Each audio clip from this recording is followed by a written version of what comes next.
Hey, I'm here with you today doing a exercise from our Friends and Family Minister training program. This is an example of the challenge, one of the challenges that we ask our ministers to submit after their second week within the training program. It's a practical application of what we talk about, and that is setting our space and our minds up right for a mushroom trip, getting that set and setting right. So you can see I'm here in our living room full of toys. Looks like my wife's got a yoga mat just crumpled up there. Courtney. And I'm going to transform this into my ceremony spot. I won't actually be taking mushrooms tonight. I did take them in this very room about a month ago.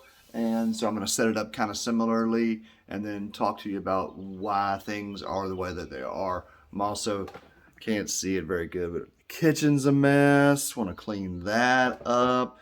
You know, the more attention and intention we put into our mindset and our physical setting, then the more likely we are to have a really powerful and meaningful experience with the mushroom. So I'll get cleaning and then I'll come back and check in with you and share with you the what's and whys.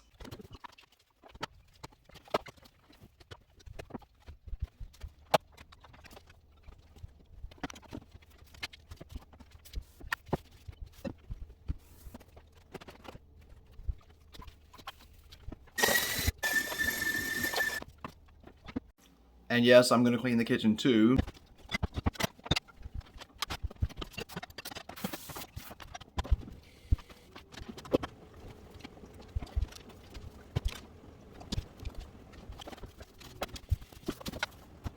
All right, so I've done the hard part now, cleaning up the living room and the kitchen, my two spaces where I would be working from. Also, you may have noticed that I was cleaning or wiping off my plants and watering my snake in there because I feel good when they feel good. And got my dog fed and watered and all of that is taken care of. So now I'm going to start bringing together the things that help this feel like a ceremonial special place for what I would be doing here. All right, so first thing you can see that's changed is my clothes because I'm taking mushrooms. I'm in comfy, stretchy clothes, if at all possible. I'm also going to be setting up a little bit of an altar type space here. I keep it pretty simple. If maybe you have or haven't heard the podcast that Courtney and I did around setting up for a mushroom trip. If you haven't, check that out. And we talk about our personal preferences and kind of some of the things that we do to prepare. But for me, I am kind of a minimalist because once the mushrooms kick in, then a lot of this stuff just, I don't want to damage it, for one thing, and forget about it, to flop around, all kinds of stuff could happen. So I just kind of, like I said, keep it to the minimal side, have a few things that maybe help me going into the experience, kind of focus in, that may also play some relevant role in the midst of the experience. But overall, it's kind of about really prepping that mind for going into something serious.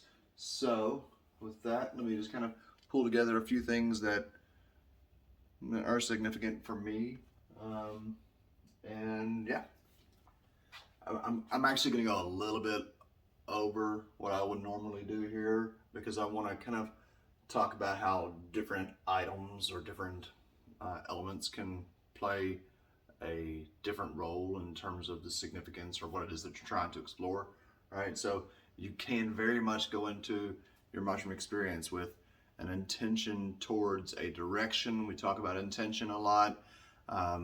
My intention generally is just for the mushrooms to give me whatever I need, give me the healing that I need, because I don't know what it is that I need, or else I wouldn't be seeking answers from a mushroom. So if, for instance, if I am thinking about a major transition or taking on or shedding off old or adapting, bringing in new, then I might bring in something like a snake skin. See that pretty boa constrictor pattern there, and have that there with me. It's interesting that a number of times, including the last time I tripped, after my trips, at least one of my snakes would shed their skin that day. Seemed symbolic to me. So I'm gonna put that in here.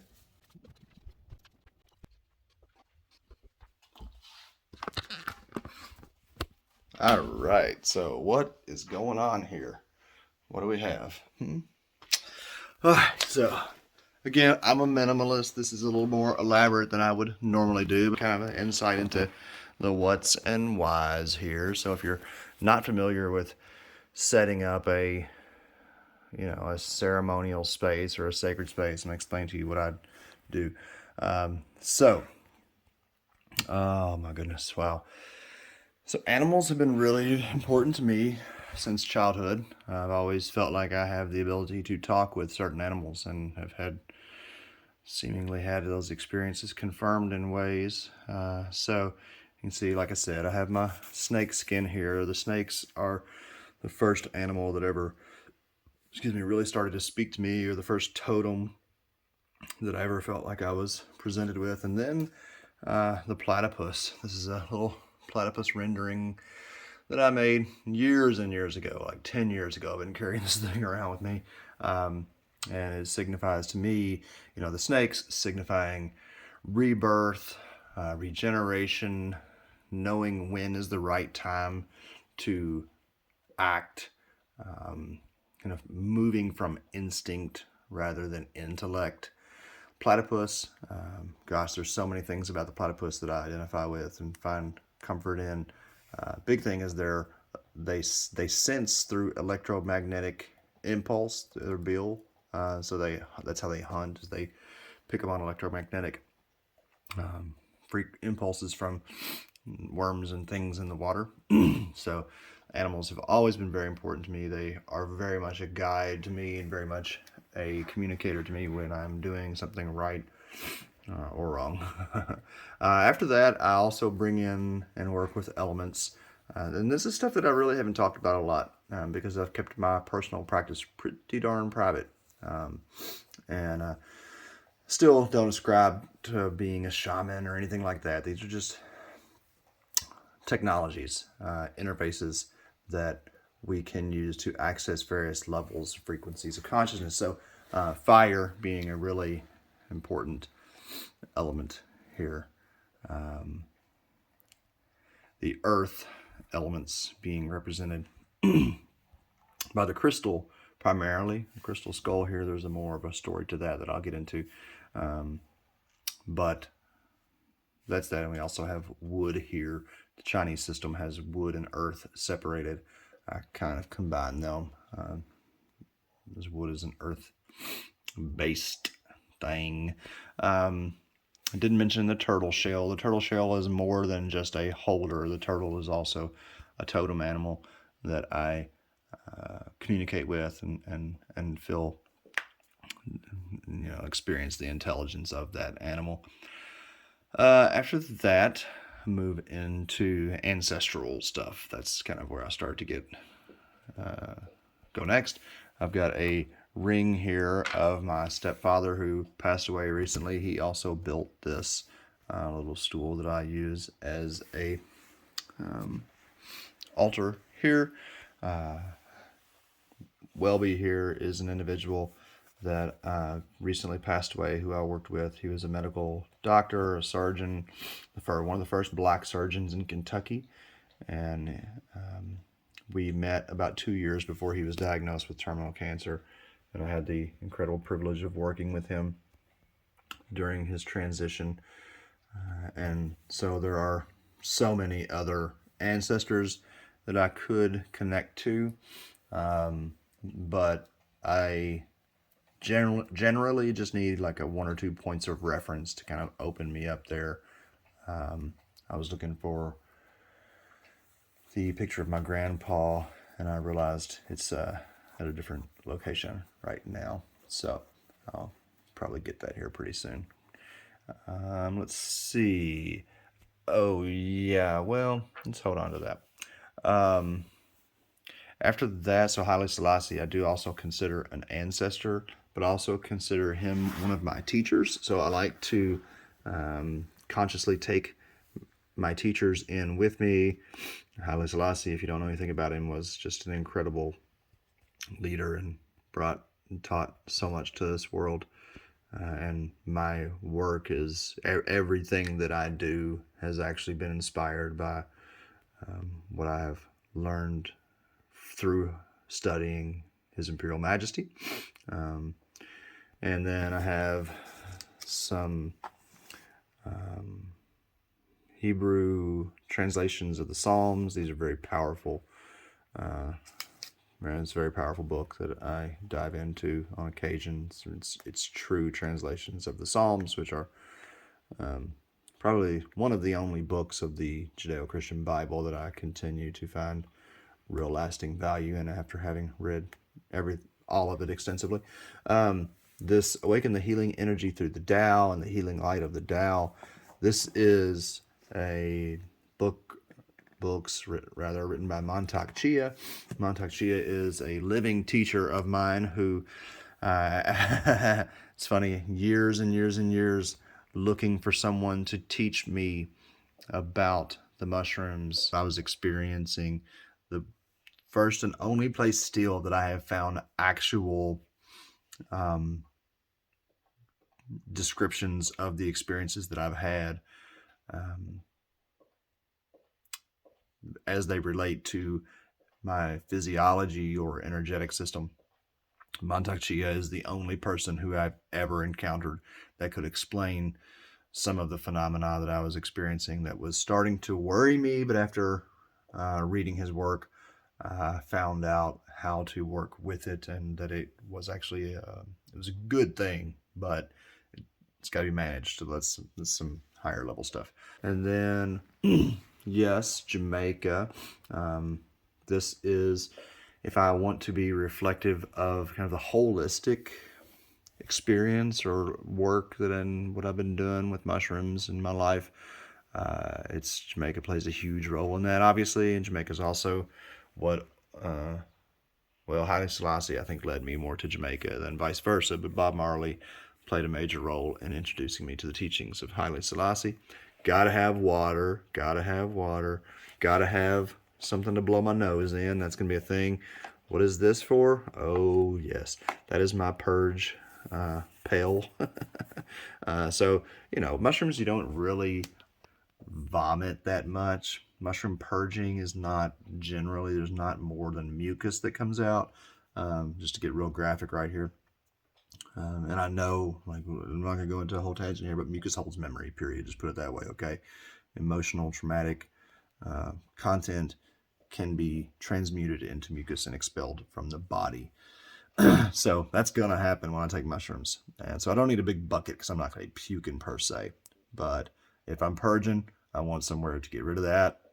And if I'm inside, it's going to have to be a container. And really, all you need is a little bit of paper towel on the bottom of that to catch the gunk. The shamans in Mesoamerica, they carry around small bags filled with sawdust to spit and hack in. So this is not just an Eric thing. This is a thing that happens within mushroom space, and we'll figure it all out. So coming back here, I got some sage and some Palo Santo there. Definitely like to burn a little bit of sage. It's something that I recommend people using caution with sage because it definitely brings out the spirits and not just the pleasant ones. Palo Santo is a little more easing, and I feel that to be more of a very positive thing almost all the time, actually. But I've seen some weird stuff come up when people just indiscriminately burn sage. All right, so again, let's see. I want to get into. Let's talk about this real quick. The shells. Whoa, sorry there, guys. Talk about the shells. So this is from someone who I care about deeply, who is someone that I've worked with in the mushroom space. extensively and who has a lot of ongoing trauma, or not ongoing, but a lot of unprocessed trauma. And when I want to send and be connected with someone in this space, if I can, I like to bring something that reminds me of them without going too far into the theories and current understandings of, quantum entanglement. Uh-oh, Smokey Bear. Go with Smokey's infamous hack. Then I'll bring something in with me, and this is someone who I would definitely like to keep in my prayers as I go to work, and sending them lots of love and good vibes. So that's what that's for. And then, a friend that I love dearly gave me this little mushroom for Christmas that they made. So I keep that there. And let's see, that's all of the big stuff. And then I want to get to just a little bit of the weirder stuff. And that is this Egyptian Sphinx replica, and this crystal skull, and this little doodad right here. So start with this first. This is a piece of meteor ore.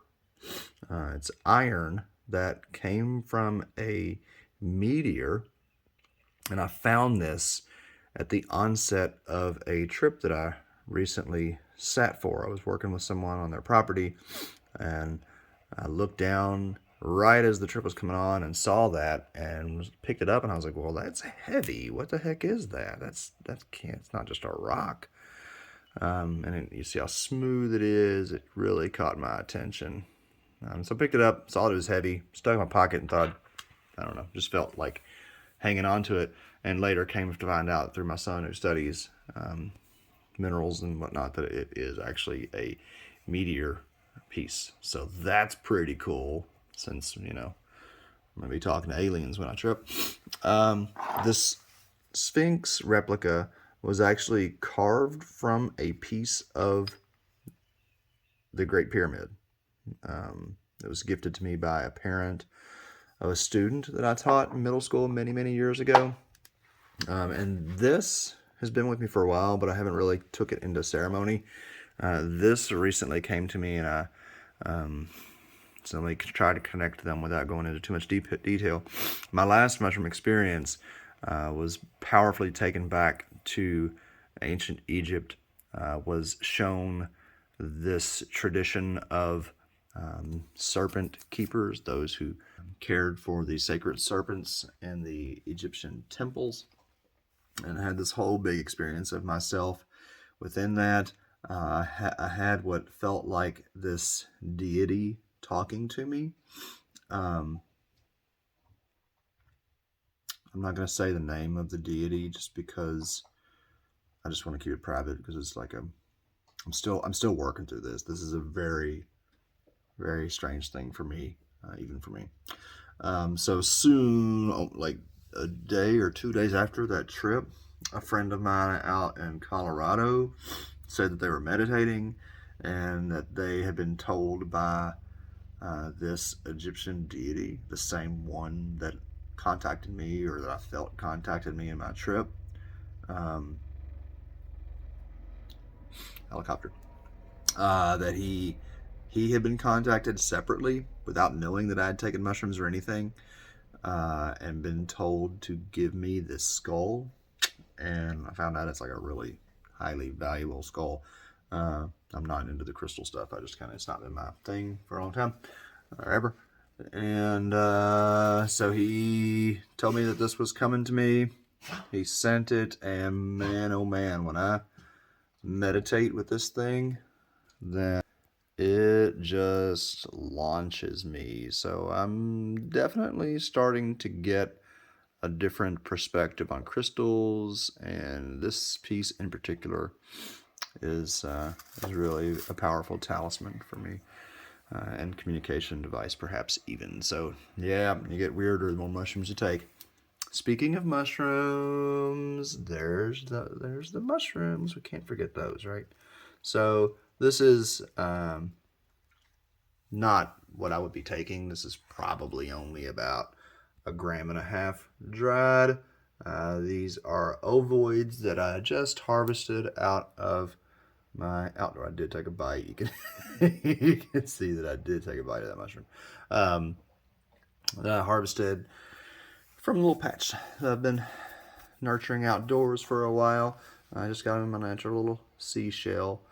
I like to carry them if possible in some kind of a earth-based container. And then you can see that I have rich dark chocolate. There is a reason Mayan used chocolate in their ceremonies. One, chocolate is another food of the gods, a very powerful, special sacrament, if you will. And it's also a mild MAOI inhibitor, dark chocolate in particular. It makes your mushroom trip just a little bit stronger, and very seldomly do I ever feel like my trip was too strong. So I like to notch it up. I like to kick it up just a little bit. So yeah, normally I take 5 to 15 grams is kind of my ceremony dose. Anything lower than that is usually kind of more of a, I wouldn't say less intentional, but more moving around, maybe going for a hike or something like that. Anyway, I won't go too far into that right now. So this is the basics of my setup. And it's actually a little more than I normally do. But I just want to kind of show you the variety of tools that I sometimes work with. The tool is actually consciousness. That's the tool, right? And all of these material items really serve, I like Bashar, how he communicates it as permission slips. These are just really permission slips that allow me to more easily access the levels or frequencies of consciousness that I'm trying to access, be they ancient or living teachers, be they elements or animal spirits, be they extraterrestrial, friends that I love, family, archetypes. You know, it's all consciousness, and these physical objects are just reminders ultimately that we empower. So we are the medicine. The mushrooms are wonderful at helping us realize that we are the medicine. So hope you've enjoyed this, and I would love to see some of your trip setups. Oh yeah, can't forget Smokey. Smokey. He's licking his nether regions out. There he is. Smokey also is part of my set and setting. Oh, he's getting old, y'all. He's been with me for almost 14 years now. This is crazy. Not 2009, it's 2023, and he's still looking good. Damn. But yeah, he is always with me when I'm tripping here in my home, and if I can help it, anywhere else. I love you, Smokey. Also, I'll point out that big painting. You probably see this painting a lot in our videos and whatnot. This painting is something that I also like to trip around, because this is a painting that a dear friend of mine did when she lived with the Dogon in Central Africa. The Dogon, similar to the Mayan, had a very accurate, very long calendar and understanding of time. This actual image here depicts a shaman doing the 52-year sun cycle dance. They were aware, as the Mayans were, of the 52-year cycle, I think of solar flares, I'm not exactly sure.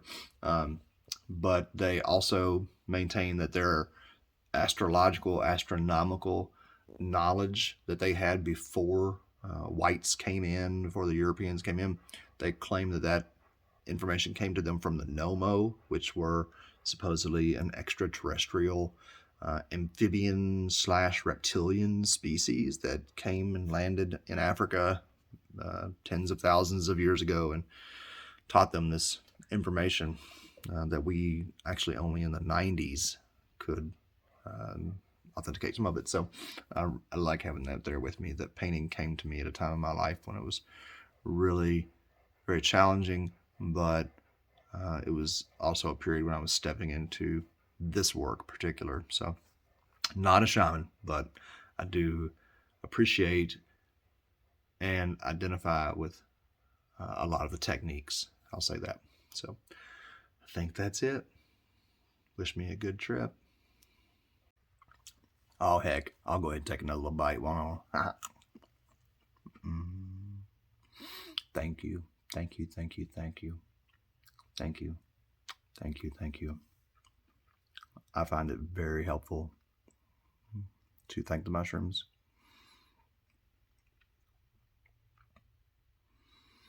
They have so impacted my life and the lives of many.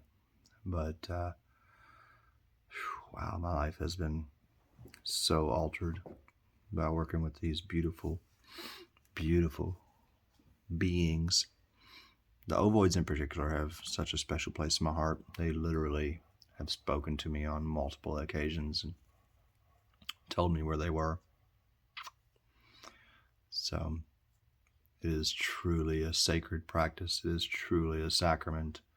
And it is truly an honor to be sharing this with the world, really. I have wanted to for a long, long time. And while I did a lot over the last few years, I still really feel those years of hiding in me. And particularly being back here in the United States and being very open about my religious, spiritual use of mushrooms, it's very helpful. So thank you so much, and just sending lots of love out to anybody who's listening to this message. This is very special, sacred work. Thank you for being a part of it.